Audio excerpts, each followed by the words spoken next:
we want to take care of our customer just as much as you want to take care of them. Yeah, it's really, it's really a shame. I've seen this, been in this industry 20 years.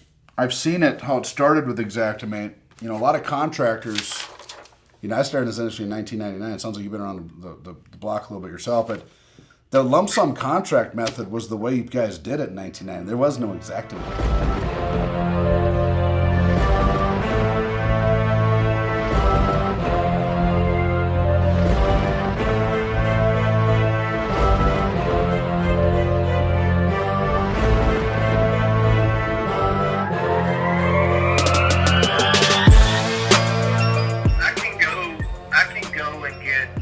Contractor, and they'll be able to do it for my price. Like, I don't know why your price has to be so much higher, because all the other contractors that we deal with a lot of, they don't have these type of problems. I mean, I could call Gecko Insurance right now, and I'm sure I could get 15% off your premium price and send that to your homeowner. But why would I waste my time doing that? So if you were to introduce another contractor to my customer, that's my customer, and we've already proceeded and engaged in a consummated build contract, which means that's tortious interference on you, not even your carrier. If you did that as a person, you'd be liable for tortious interference. I could sue you for the lost profits of the job as a person and your carrier. General liability is rated on subcontractor payroll for a general contractor like me. Not to mention, I might get the call and have to warrant it. I got to pick up the phone. I got to send an order sheet over to this gutter sub. It's $400. I also have to write a check to your division in your insurance company for 4% of that $400. You understand that? So by virtue of me actually even writing a check to a sub, I incur 4% off the top directly back to a carrier like you. That's called overhead.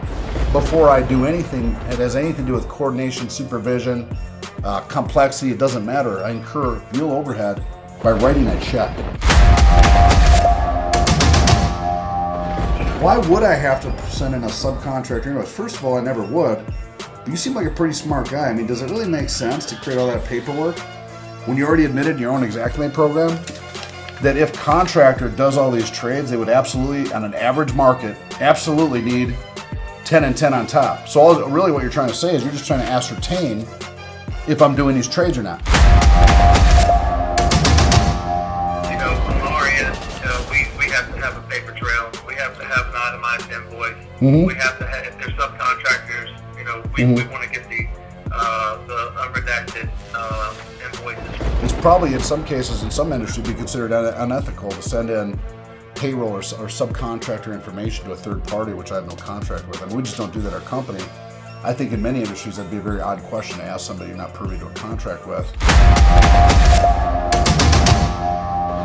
As a service to my client, we throw those ancillary trades in because we expect a certain profit margin on a whole job that has nothing to do with your 10 and 10. I mean, I don't know how a company could survive on 10 and 10.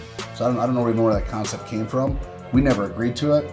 We're a different company. There's no way you can blanket thousands of companies around the country and say that you can force them into a cost plus contract somehow and that they deserve 10 and 10 overhead and profit. That being said, we do have a list of contractors that we can probably give them, and maybe they'll call a couple. Unfortunately, they've already entered into a formal build contract and money exchange hands. So again, now that you've been made aware of that, if you were to introduce competitors that interfered with my contract and you've been verbally made aware, then that's intentional tortious interference with my contract, and you, my friend, would be personally liable as a human.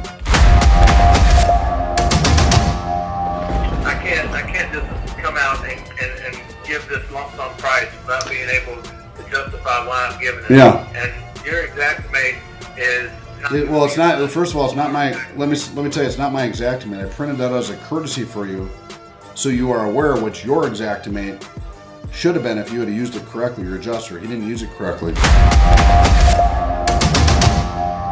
But all we're trying to do, man, I'm a contractor. I'm not an engineer. I'm not a public adjuster. I'm not an attorney. I just want to put the woman's roof on.